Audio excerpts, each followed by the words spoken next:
কোরবানি ওয়াজিব হওয়ার জন্য শর্ত হচ্ছে প্রতি মুসলমান হতে হবে, কাফেরের উপর কোরবানি ওয়াজিব না। মুসলমান হতে হবে, বালেগ হতে হবে, আকলবান হতে হবে, মুকিম হতে হবে, মুসাফির হতে হবে না, হওয়া যাবে না, এবং নেশাব পরিমাণ মালের অধিকারী হতে হবে। নেশাব কি? জাকাতের যে নেশাব, কুরবানির ওয়াজিব হওয়ার জন্য নেশাব একই, অর্থাৎ 52.5 তোলা রূপা অথবা 7.5 তোলা স্বর্ণের পরিমাণ যদি মাল সম্পদ থাকে তাহলে তার উপরে কি কুরবানি ওয়াজিব। প্রয়োজনীয় সম্পদ ছাড়া, যেটা আপনার থাকার জায়গা, বাসভবন, এরপরে মনে করেন যেই টাকা অর্থ লাগলে আমাদের খাবারের জীবিকা উপার্জন হবে, এই পরিমাণ অর্থ ছাড়া বাকি সব সম্পদ এই জাকাতের কুরবানি নেশাবের অন্তর্ভুক্ত হবে। হিসাব করব আমার পরিবার চলতে কি পরিমাণ টাকা লাগে, এবং আমার ঘর কয়টা দরকার, অতিরিক্ত ঘর যেটি আছে, এইগুলো কুরবানি ওয়াজিবের নেশাবে, কুরবানির নেশাবের মধ্যে কি হবে? অন্তর্ভুক্ত হবে। কোরবানি কখন দিতে হয়? 10 জিলহজ, ঈদের পর থেকে, ঈদের মাঠের পর থেকে, ঈদের নামাজের পর থেকে একদম 10, 11, 12 সূর্যাস্ত পর্যন্ত, এর ভিতরে যে কোনো সময় কুরবানি দেওয়া জায়েজ আছে। স্ত্রী বা সন্তানের পক্ষ থেকে কোরবানি দেওয়া, যদি কেউ স্ত্রী বা সন্তানের পক্ষ থেকে কোরবানি দেয় তাহলে কোরবানি সহি হবে। এখানে একটা কথা কুরবানির পশুর ব্যাপারে আসে, যে কুরবানির পশু না দাঁতলে, এরকমই তো বলে, দাঁতছে দাঁতছে, এরকম শব্দ প্রয়োগ হয়।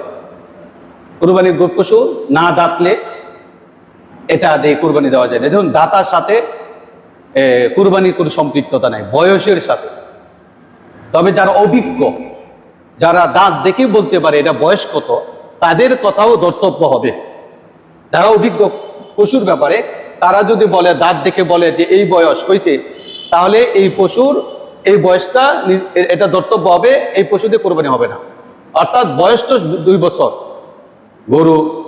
গরু, মহিষ, এই সমস্ত প্রাণীর ক্ষেত্রে, পশুর ক্ষেত্রে বয়স হলো 2 বছর। 2 বছর সময় লাগবে। ছাগলের ক্ষেত্রে, ভেড়া, দুম্বা, এক্ষেত্রে 1 বছর, 1 বছর পুরো লাগবে। উটের ক্ষেত্রে 5 বছর। তাহলে আমরা জানলাম মাসালা কি, যে গরু এবং মহিষ এগুলো বয়স ন্যূনতম 2 বছর হতে হবে, 2 এর কম হলে কোরবানি হবে না। এরপরে গরু, উট, গরু, মহিষ, ছাগল, ভেড়া, দুম্বা, এই পশুগুলো ছাড়া অন্য কোনো হালাল পশু দ্বারা কোরবানি করলে ওই কোরবানি হবে না, জায়েজ হবে না। যেমন হরিণ খাওয়া যায়, এখন যদি আপনি কোরবানি হরিণ দ্বারা দেন তাহলে কোরবানি হবে না, হরিণ দ্বারা কোরবানি হবে না। আপনি যদি কথার কথা একটা পাখি দিয়ে দিলেন, পাখি, উট পাখি বা মুক্তমুখ পাখি, ওইগুলা দিয়ে কোরবানি দিলে কোরবানি হবে? এ ছিল পশুর ব্যাপারে কথা। যৌথ ব্যবসায় কোরবানি, আমরা 4 জন যৌথ ব্যবসা করি। এই 4 জনের যৌথ ব্যবসার মধ্যে আলাদা আলাদা হিসাব হবে। যেমন আপনি যে পরিমাণ সম্পদ এখানে খাটাইছেন বা আপনার আছে, ওইটা কি নেশাব পরিমাণ আছে কিনা, তাহলে কোরবানি ওয়াজিব হবে। পৃথকভাবে নেশাবটা ধর্তব্য হবে। যৌথ ফ্যামিলিতে কোরবানি করা, বাবা হলো মেয়ে, সবাই এখন একসাথে খায়, খুব গুরুত্বপূর্ণ মাসাইল। যৌথ ফ্যামিলি যেহেতু আমাদের বাংলাদেশে বেশি, বাবার আন্ডারে সব সন্তানরা আছে, খাওয়া দাওয়া একসাথে, উঠা বসা একসাথে, জায়গা জমিও এখনো বন্টন হয় নাই। এখন বাবা কোরবানি দেয়, একটা কোরবানি দেয়, এক নামে দেয়, বাবার নামে দিয়ে দেয়, আর কেউ দেয় না। এই ক্ষেত্রে মাসালা কি? মাসালা হচ্ছে, যৌথ পরিবার হলেও যদি সন্তানাদি, ছেলে মেয়ে, তারা পৃথকভাবে বিভিন্ন ব্যবসা বা ফান্ড থেকে, বিভিন্ন ব্যবসা বা মাধ্যমে তার যদি নেশাব পরিমাণ অর্থ আলাদা থাকে, তাহলেও তার উপর আলাদা কোরবানি করা ওয়াজিব হবে। এক কুরবানিতে কুরবানি সহি হবে না, শুধু বাবার পক্ষ থেকে কুরবানি দিলে হবে না। আপনার ছেলে তিনজন, একজন আমেরিকায় থাকে, একজন বড় ব্যবসায়ী বড় বাজারে, একজন অমুক ব্যবসা করে, হ্যাঁ এরকম ব্যবসা করে, কিন্তু খাইতেছেন থাকতেছেন একসাথে, এটা ধর্তব্য না, বরং দিতে হবে আলাদা আলাদা, কুরবানি আলাদা আলাদা হবে। অন্যর পক্ষ থেকে অনুমতি দিতে কুরবানি করলে না আদায় হবে, যদি তার অনুমতি থাকে। এখন কেউ যদি নফল কোরবানি দেয়, যেমন মৃত ব্যক্তির নামে কোরবানি দিলে ইসালে সওয়াবের ওসিলাই, ইসালে সওয়াবের সওয়াব অর্জনে, তাহলে কোরবানি সহি হবে, সমস্যা নাই, কোরবানি হয়ে যাবে। হুজুর সাল্লাল্লাহু আলাইহি সাল্লামের নামে কেউ যদি কোরবানি দিতে চায় তাহলে কোরবানি হবে, এবং এটা উত্তম কাজ। ঈদের নামাজের পরে কোরবানি করলে কোরবানি বৈধ হবে না, ঈদের নামাজের পরেই কোরবানি করতে হবে। এখন একই সময়ে একটা শহরে যদি বিভিন্ন জায়গায় কি হয় না ঈদের নামাজ হয়, এখন আগে যদি আমার মহল্লায় 7টায় হয়, ওইখানে যদি 6টায় হয়, তাহলে ওইখানে নামাজ পড়ে আমি কোরবানি দিতে পারবো, কোনো সমস্যা নেই। কোরবানির পর জানা গেল নামাজ হয়নি, কোরবানি দিয়ে দিয়েছেন পশু, নামাজ হয়েছে না, এখন কি করবেন? কোরবানি হয়ে যাবে, সমস্যা নেই। কোরবানি ও পশু ভিন্ন স্থানে হলে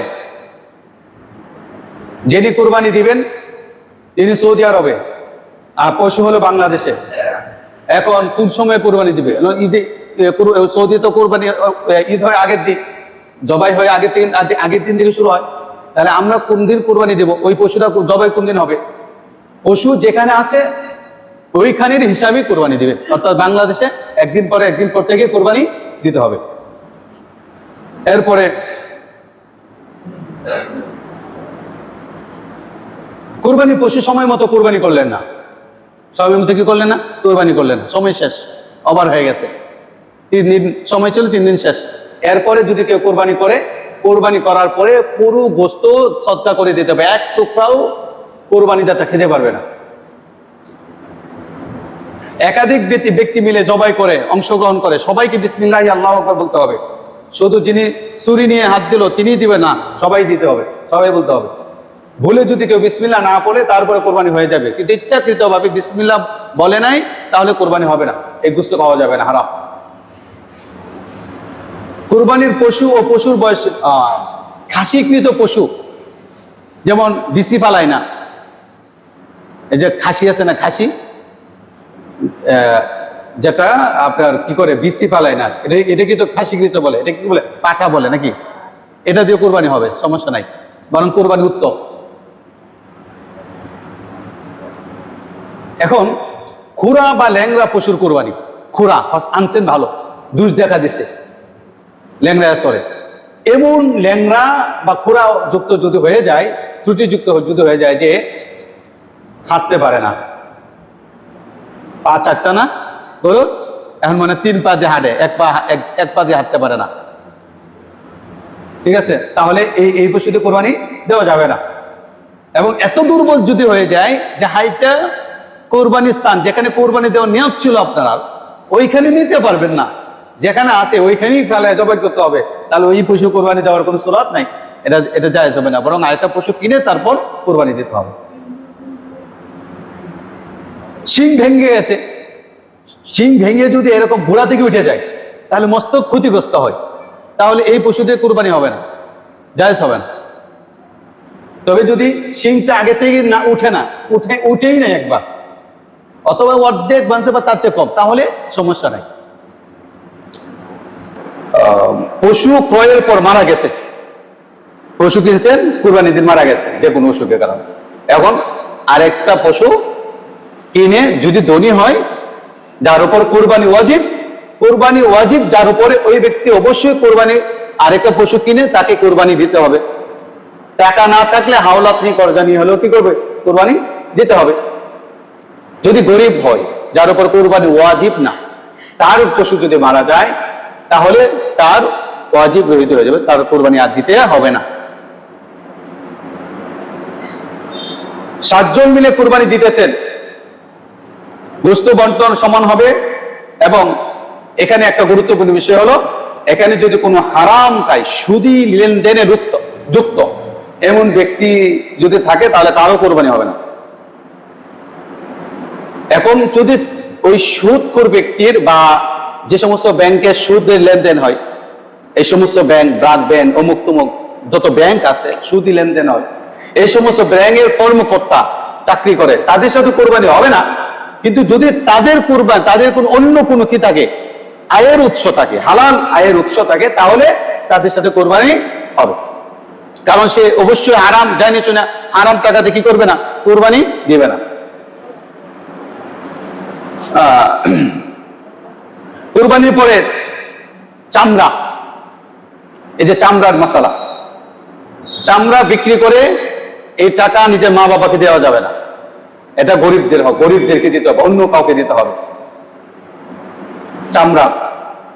এরপরে যদি কেউ হাড় বিক্রি করে দেয়, যারা যে গরুর এই গোস্ত কাটাকাটি করে, কাটাকাটি করার পরে দেখা যায় এখান থেকে যে কাটছে তাকে গোস্ত দেওয়া হয়, এটা করা যাবে না।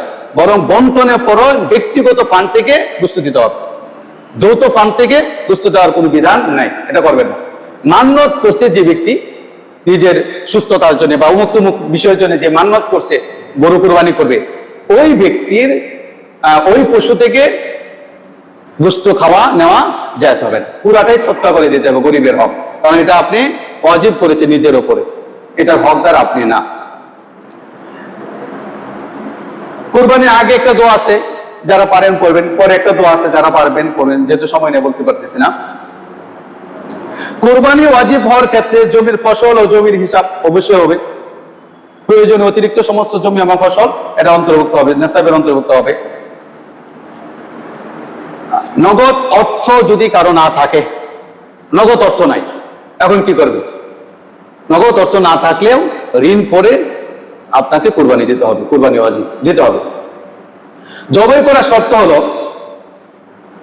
অবশ্যই কণ্ঠনালী, জবাইটা সহি হওয়ার জন্য কণ্ঠনালী, শ্বাসনালী এবং রক্তনালী আছে, তিনটা নালী আছে, এই তিনটা নালী কমপক্ষে দুইটা নালী জবাই করতে হবে, না হলে কোরবানি সহি হবে না।